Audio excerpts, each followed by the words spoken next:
Өдөр бүр бид угаалтар суултураар усаа урсгаж бүх зүйл алга болчихсон мэт боддог. Гэвч үнэндээ тэд алга болдоггүй. Хүмүүсийн бохир усны шугамд хийсэн хог хотын далд дэд бүтцэд ямар зам туулдгийм бол.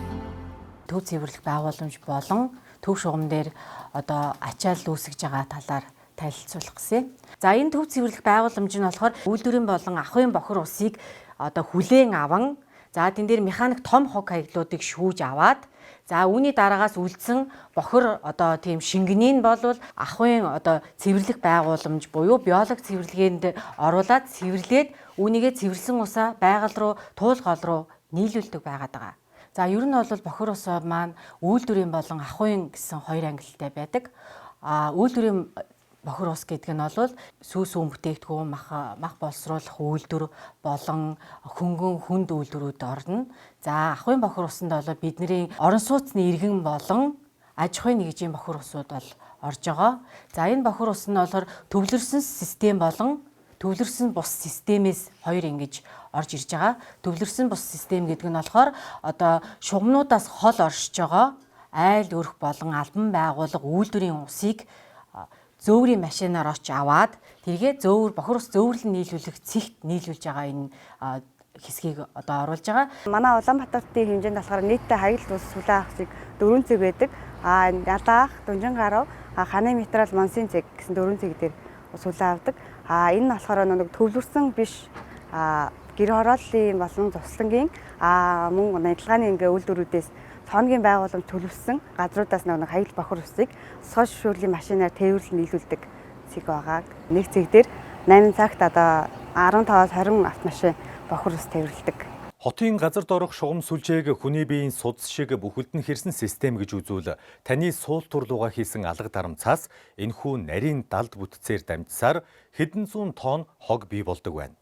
Хамгийн гол аюул нь зүгээр нэг хог хаягдлын цуглуулга биш, жинхэнэ сүйтгэлийг бий болгодог байна.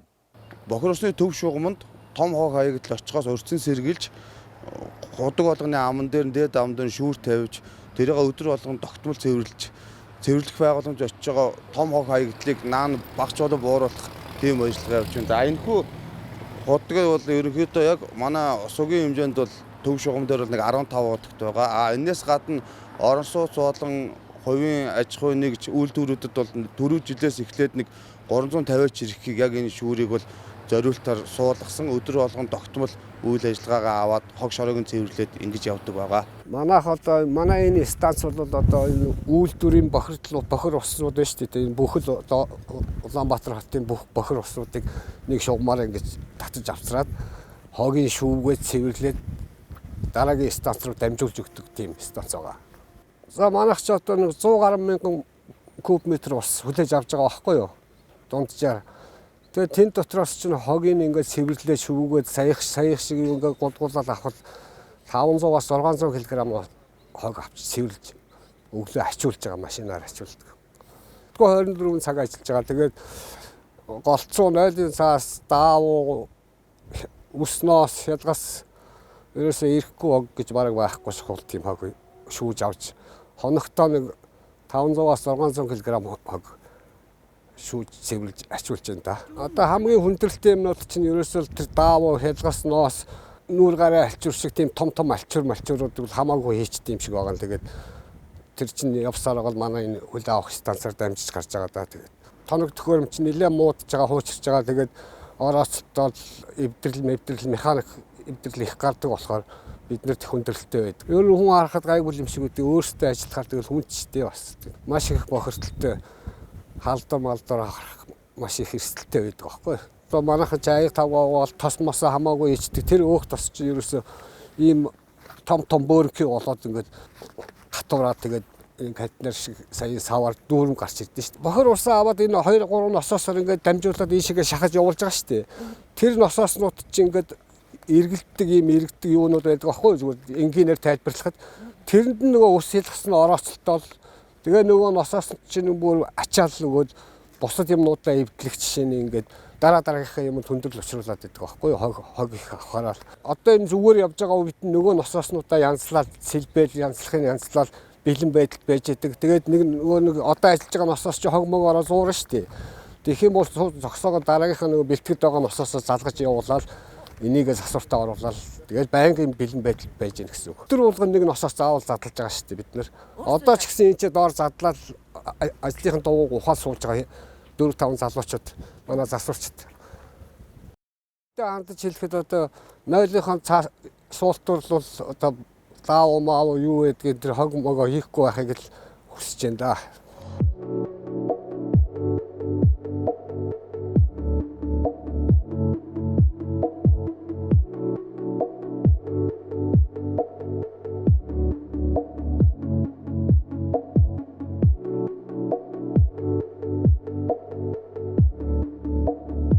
Одоо эндээс гаднаас орж ирсэн бохир ус маань энэ ноцосоор дамжаад орж ирдэг. Тэгээд эндээсээ лаг ус гужлах боломж руу явуулдаг. Ажлын дугуйнд нь болохоор ахуйн бохирдол их ордог. Өдөрт одоо нэг памперс нойтонсол байдаг усан дуустдаг бохирдол их орж ирдэг. Тэгээд энийг 24 цагт бид тэр 6-аас 7 удаа ер нь өдөртөө ухдаг. 12 цагтаа 3 удаа ухдаг гэсэн үг. Тэгээ ер нь 24 цагт ер нь 480 м3 усыг 2 хувааж авдаг. Тэгээд ажлын дугуйгаа болохоор бид нар өдөрт 2-3 удаа ухдаг. Ахуйн бохирдол ихтэй байдаг. 24 цаг 8-6 станцаар бол тасралтгүй ажилладаг. Манай 24 цагийн үйл ажиллагаа явуулдаг. 24 цагийн хугацаанд орж ирж байгаа тэгэл сараалзан дээр шуугж байгаа, носоосонд орж байгаа бүхэл хогийг бол ээлжийн машинистууд бол тогтмол авч цэвэрлж тасралтгүй үйл ажиллагаа явуулдаг газар байна. Хотын бохир усны систем өдөр бүр асар их хэмжээний ус цэвэрлэдэг. Гэвч иргэдийн хийсэн хог цэвэрлэх байгууламжийн үйл ажиллагаанд саад учруулсан хэвээр л байна. За мөн манай юм нөгөө энэ бол цэвэрлэх байгууламжийн шугам шүлж байгаа. Энэ бол хаалт биш. Энд тэ ямар ч ингээд хаалт маалт задлаад нээчих боломж байхгүй. Одоо ахуйн хог хаягдлууд ингээд орсон байгаа. Энэ бүр ингээд бид нар шумаа ингээд задлаад гаг нь тасдагчаар ингээд тастаад энэ ахуйн хог хаягдлыг ингээд түүж авч байгаа ийм дүр зураг үзэгдэж байна.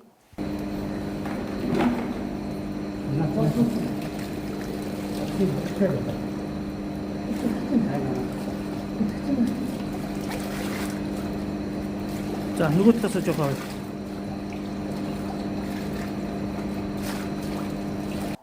За энэ бол ноцоосоо бид нэр задлцсан байна. За одоо бидний сая яриад байгаа ахуйн хог хаягдлууд маань бас үйлдвэрийн хог хаягдлууд маань энд ирээд ноцоос тоног төхөөрөмжтэй гацдаг. Энийг бид нэр задлаад аваад энийг гараараа ингээд 24 цагийн турш энэ цэвэрлэх байгууламж дээр ажиллаж байгаа хүмүүс нь 24 цагийн турш бидний ингээд бохир шингэнтэй ингээд зууралдаад явдаг юм шүү гэсэн үүднээс энэ зураглалыг одоо үзүүлж байна.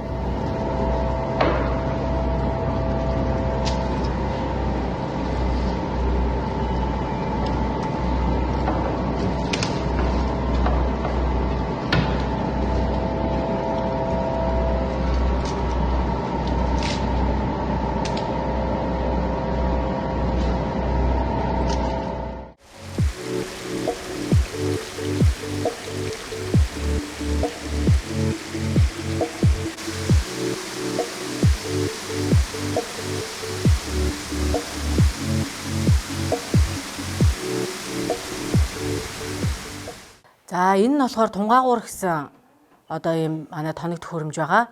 Энэ нь болохоор гүн нь 5-7 метрийн гүнтэй маш том ийм бохир усыг цэвэрлэдэг ийм сав байдаг. Сав байдаг. За энэнийг болохоор бид нар бол зуны улиралд болоод ер нь бол бүх энэ тунгаагуураад цэвэрлээд ёроолд нь байгаа саяны ахуйн болон үйлдвэрээс ирсэн хог хаягдлуудыг бол жил болгон цэвэрлээд явдаг байгаа. За ахуйн хог хаягдлалд нь юу орж байгаа вэ гэвэл нойлын цаас гэхэд 2 янз байдаг.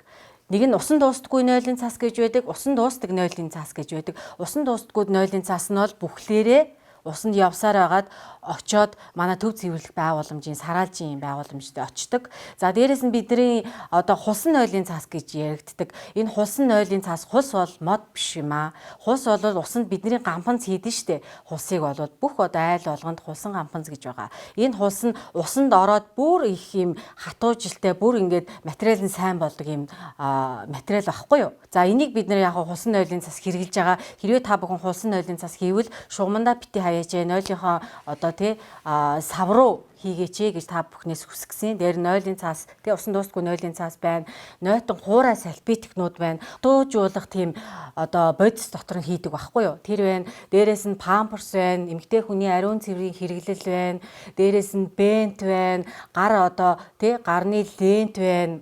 Угаагуур дээрээ шүүр тавьж байгаа шүүрэндээ авсан үсийг аваад бид нар нойлынхоо одоо хувин руу хийх тий хог хаягдлын хувь руу хийх ёстой байдаг. Гэвч бид нар тэрийгээ болвол нойл руугаа хийж юм уу угаа одоо байнаараа өрөөгөөрөө ингээ урсгачдаг байгаа. Энэ нь болвол энэ үс чинь одоо нэг хүний үс гэхэд бидний одоо тий угаалтуурыг яаж бүглэрдэг вүлээ? Энэ тэгэхэд нөгөө айл-айлын үс тэгээ дээрээсээ том шугам руу одоо 1400-ийн том шугам руу орохоор эн чинь ингээд явсаар хагаад бөмбөг шиг ингээд том бөөрөнхий том болоод ирдэг байхгүй юу? Хоолныхаа үлдэгдлийг бас шугам руу бас хийж байгаа. Энэ хоолны үлдэгдэл чинь тос болвол хоолны үлдэгдэл тос ороод дээрэс нь энэ үстэй ингээд зунгаарлалтаа баг цэм чиг юм арматур шиг ингээд хүүтэнд ингээд болцдог байхгүй юу. Хоолныхаа үлдэгдлийг хийгээрээ энийг бол бид нэр хог хаягдлаа англиад хогийнхаа савнд хийгээд хогийн цэг рүүгээ явдаг хог юм шүү. Бидний одоо яг бохир усны шугам руу болвол биднээс гарсан өтгөн шингэн тий шээс болон баас гэсэн ийм өтгөн шингэн хог хаягдлал энэ шугам руу орох ёстой юм шүү гэдгийг хэлэх гэсэн юм аа. За Улаанбаатар хотын хэмжээнд ус сувгийн удирдах газартай гэрээтэй бол 468 үйлдвэр гэрээлж ажилладаг. За энэ үйлдвэрүүдээс 2026 оны за өнөөгийн байдлаар болвол нийт 37 үйлдвэр урьдчилан цэвэрлэх байгууламжтай үйл ажиллагаа явуулж байгаа. Урьдчилан цэвэрлэх байгууламж гэдэг нь төв цэвэрлэх байгууламж хүлээн авах хүртэл өөрийнхөө үйлдвэрийн бохир усыг цэвэрлээд тэгээд ахын одоо манай төв цэвэрлэх байгууламж бол ахын цэвэрлэх байгууламж байхгүй юу? Тийшээ төв цэвэрлэх байгууламжийн одоо тэр хүртэл цэвэрлээд одоо өгж байгаа энэ үйл ажиллагааг явуулдаг цэвэрлэх байгууламжийг урьдчилан цэвэрлэх байгууламж гэж нэрлэж байгаа. 468 үйлдвэрүүдээс болвол 37 байгаа гэхэд үлдсэн бүх үйлдвэрүүд бол урьдчилан цэвэрлэх байгууламж одоо суурилуулах шаардлагатай байгаамаа. За энэ үйлдвэрүүдийн ангилалд гэвэл сүүн бүтээгдэхүүн, махан бүтээгдэхүүн, за арь шир, ноос ноолуур, арх спирт, ундааны үйлдвэрүүд орно. За энэ дээр бол бид мөн химийн үйлдвэрүүд орно. За дээрэс нэмэгдээ бас манай одоо үйлдвэр гэсэн нэртэй биш боловч имлэг маань орж байгаа машин угаалгын газрууд маань бол энэ одоо бохирдолтой ийм үйл ажиллагаа явуулдаг аж ахуйн нэгжийн тоонд ордог байгаа. Яагаад имлэгва маань орж байгаа бэ гэвэл имлэг бол нэгд болвол одоо мис засал хийж байгаа тийм эндээс бол тодорхой хэмжээний хүний биеэс гаргасан шингэн өтгөн яалгадас болон одоо цус нүж ингэж манай төв шугам руу одоо бас нийлүүлж байгаа. Дээрээс нь машин угаалгын газрууд маань бол тодорхой хэмжээний машинуудыг тийм химийн бодистой тийм угаалгын нунтгаар цэвэрлээд үйл ажиллагаа явуулаад энэ бохир усаа болвол төв шугам руу нийлүүлж байгаа. За машин угаалгын газрууд маань болвол цэвэрлэх байгууламж биш анхан шатны одоо бохир ус цэвэрлэгээний анхан шатны одоо тоног төхөөрөмж суурилуулах шаардлагатай. За энэ дээр нь гэвэл хөдөлгөөнтэй хөдөлгөөнгүй шүүр, элс тос баригч, тунгаар гуур гэсэн энэ одоо 3-5 ийм шатлалтай анх шатны тоног төхөөрөмжүүд тавина. За манай эмнэлэг маань болвол цэвэрлэх байгууламж болвол суурилуулах шаардлагатай байгаа. За үйлдсэн одоо бүх үйлдвэрүүд маань цэвэрлэх байгууламж одоо шаардлагатай байна. За эмээлтийн үйлдвэрүүд бол маш их хэмжээний цус, сэвэс, за мөн одоо малын гаралтай хог хаягдлыг одоо гаргадаг. За жишээ нь энэ бол манай эмээлтийн үйлдвэрүүдээс ирж байгаа бохир усных нь зөөвөрлж байгаа машин байгаа.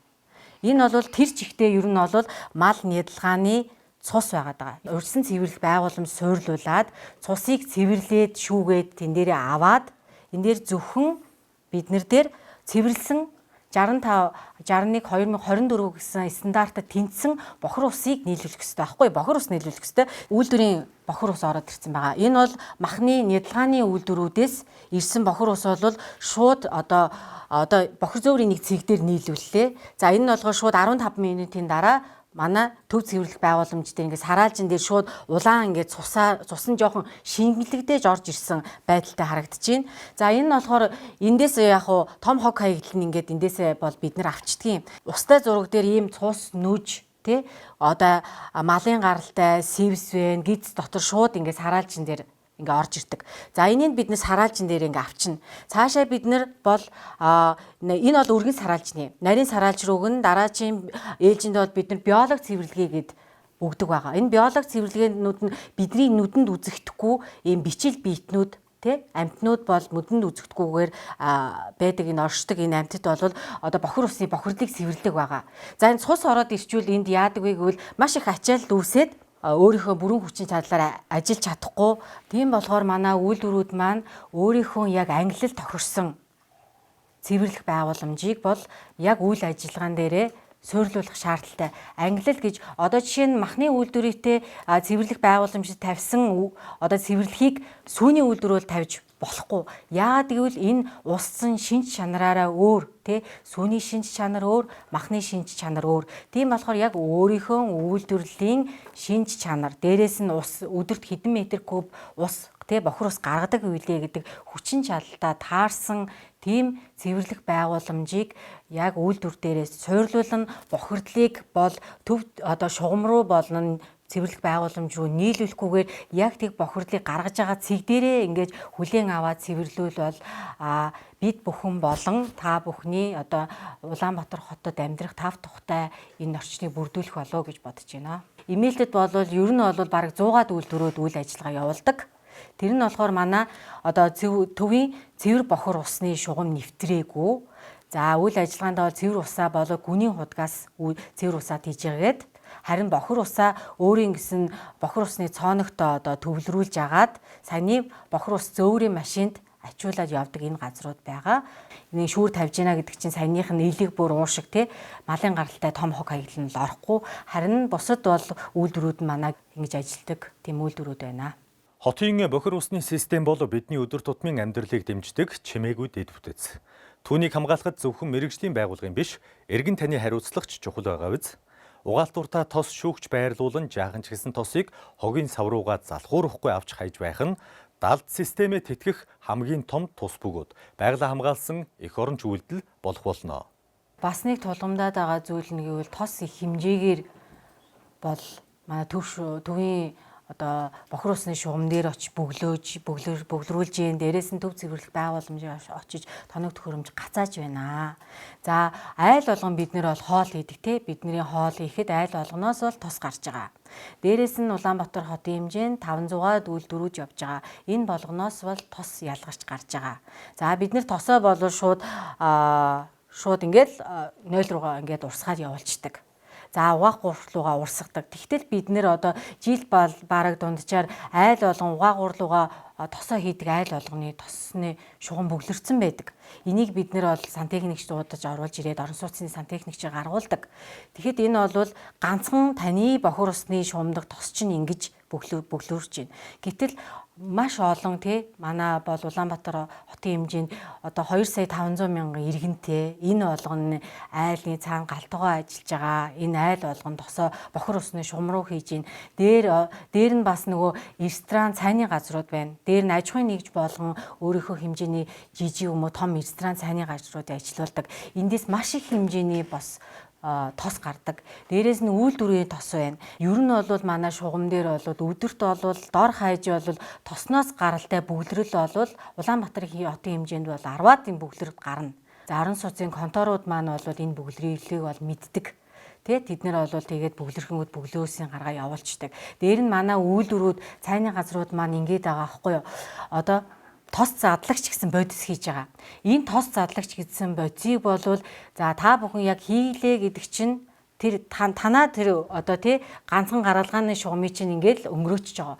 Энэ чинь манай төв цэвэрлэх байгууламж дээр очингуудаа технологи болон төрөний нөгөө нүдэнд үзэхгүй амьтдын чинь бүр ингээд ташаар нь ингээд өхүүлдэг байхгүй юу. Энэ чинь химийн гаралтай бодис шүү дээ. Тийм болохоор хүн болгон одоо орон сууц байлаа гэхэд бид нар бол тосоо ялгаж аваад хатчихж штэ тос чинь ялгаж аваад хогийн цэгд нийлүүлнэ. Эсвэл нөгөө саван хийдэг үйлдвэрүүд байдаг штэ тэнд бас нийлж өгч болж байна. Харин манай аж ахуйн нэгж болон цайны газрууд маань тос баригчийг болвол заавалжгүй нэвтрүүлж одоо өгөөч.